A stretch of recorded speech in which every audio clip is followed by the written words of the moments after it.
How's everybody doing today? Good. How are you, Coach? Good. Good on this 47th day of camp.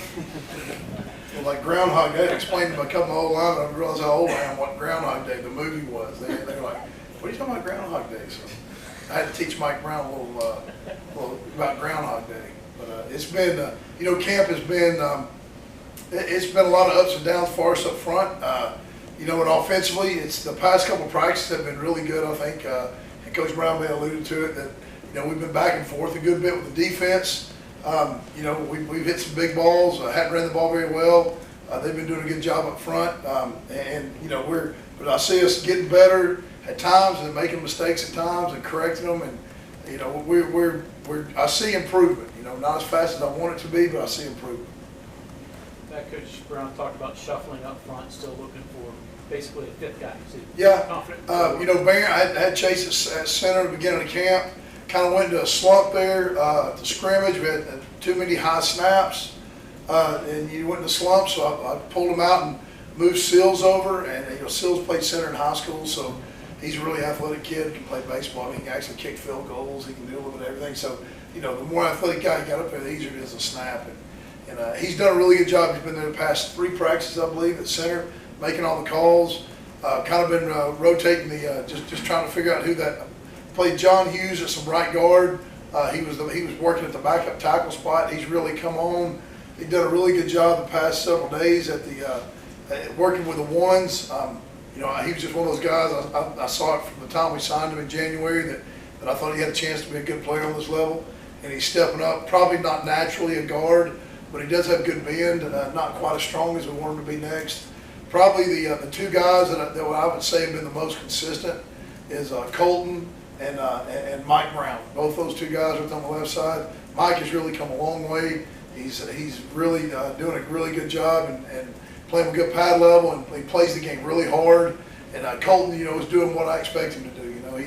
He's an intelligent player, studies hard, and he's going to be a really good left tackle in this league. But we just, we're still trying to find that, 5 guys that we feel really good about. So we're continuing to shuffle a little bit. And we're developing a little bit of depth at some spots, not the kind of solid depth that you want, but at least guys that you trust that are going to do what you coach them to do.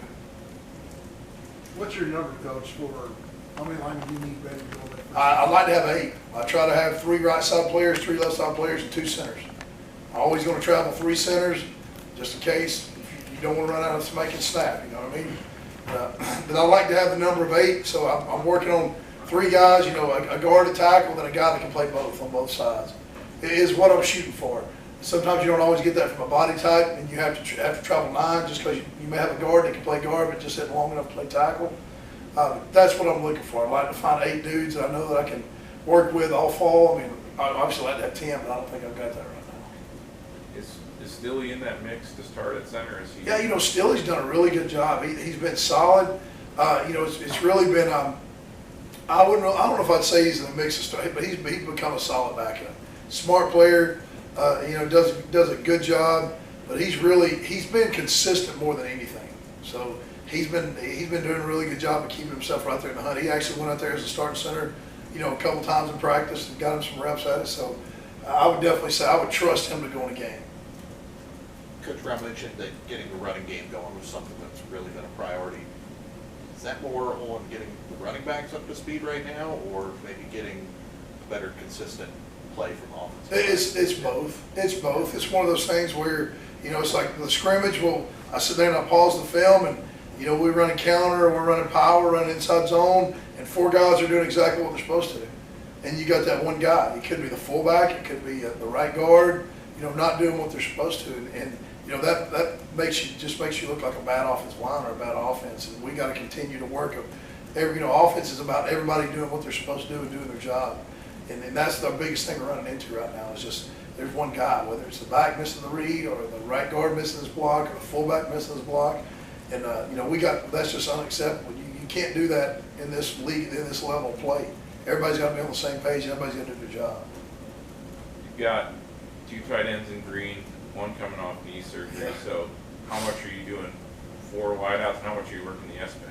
We're working the S-back a lot. From a tight end standpoint, we feel good about Haskins. He's getting a lot of reps in the walkthroughs and stuff just because he can't physically bang anybody yet with that shoulder, but he's getting a lot of mental reps. O'Laughlin is coming along, continuing to improve every week. You know, he's more of a physical guy, but he actually does have good hands.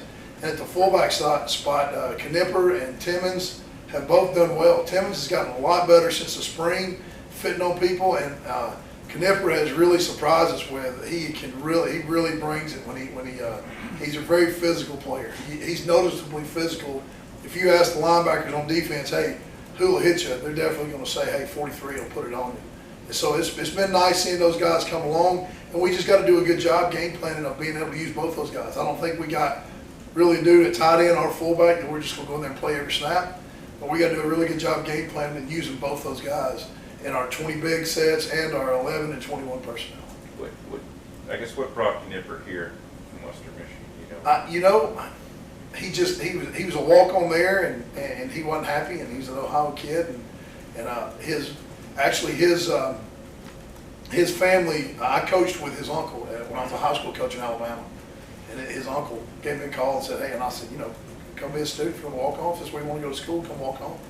You know, so he walked on, and it's been a very, very pleasant, addition to our fullbacking crew.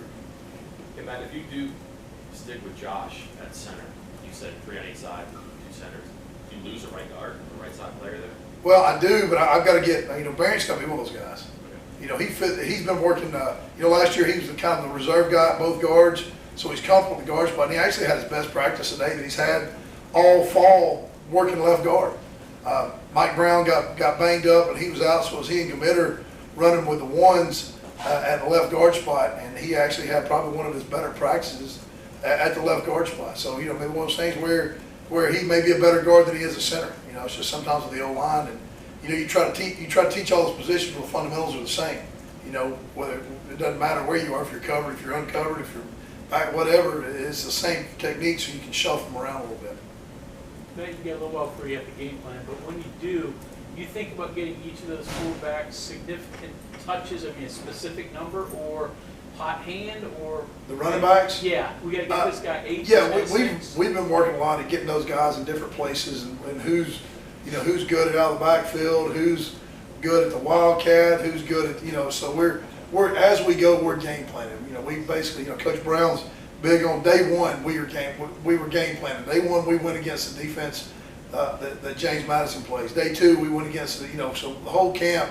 We've seen the defenses of the teams that we're going to play. We fit that into our schedule just so it's not a complete surprise when you go play something like that. From our aspect and our players' aspect, they got an idea of hey, they remember this is an odd front team, this is an even front team, that kind of stuff. Have you figured out who's good in the Wildcat? No, we've worked a couple guys back there, but one of those guys, they're going to do a good job. It's really more about getting reps and being able to control the cadence. Because you got the speed motion, they got to understand when to snap and when the speed motion comes. So it's just really just getting reps with those guys and understand. And Pettaway's done a really good job. His cadence is good, and he's starting to understand it. When you're figuring out who your line is, and when you all go in the meeting to say, okay, these are the guys that are going to play, are you weighted more in your evaluation toward what you see in scrimmages, charting of the things they do, everything, how much of your personal feel, goes into it? It's what I tell my guys from the day one first meeting. The first thing I told them is, this job's about production. Can you do your job? Now, you may cross your feet over, you may be high, but if you get your job done and you produce, then that's what it's about. So it's more about, hey, how do you do in the scrimmages? Are you producing? Are you making your blocks? Are you doing what you're supposed to do? If you go out there and you do great technique, but you let the guy cross your face every time you make the tackle, that doesn't matter. So it's more about a guy producing when it's game time and the lights are on and the people in the stands. So that's what I put a lot of weight on is guys like that, being able to produce when it comes time to get the first down or whatever needs to be done. Thanks, Coach. Matt, Sean had said in the spring that there have been times, I'm sure, where you got your second quarterback on the field just for different situations that happened ready, or there was a spot for him. Does that become part of the preamble now, or is that just a thing that you do no matter what? No, that's more of seeing if those guys are ready, if they're ready with their packages. You know, whatever one of them may be really good at, we had some guys down there that were, one of them was a little bit more of a runner than the other, so, you know, we worked in some packages where we could get them both out there. So that's going to be, you know, further down the road when we start feeling comfortable with them, understanding the schemes and what we're trying to do, more so than just, we don't just have a package where we automatically put that in. Okay, thanks, Coach. All right, thanks, guys. Thanks.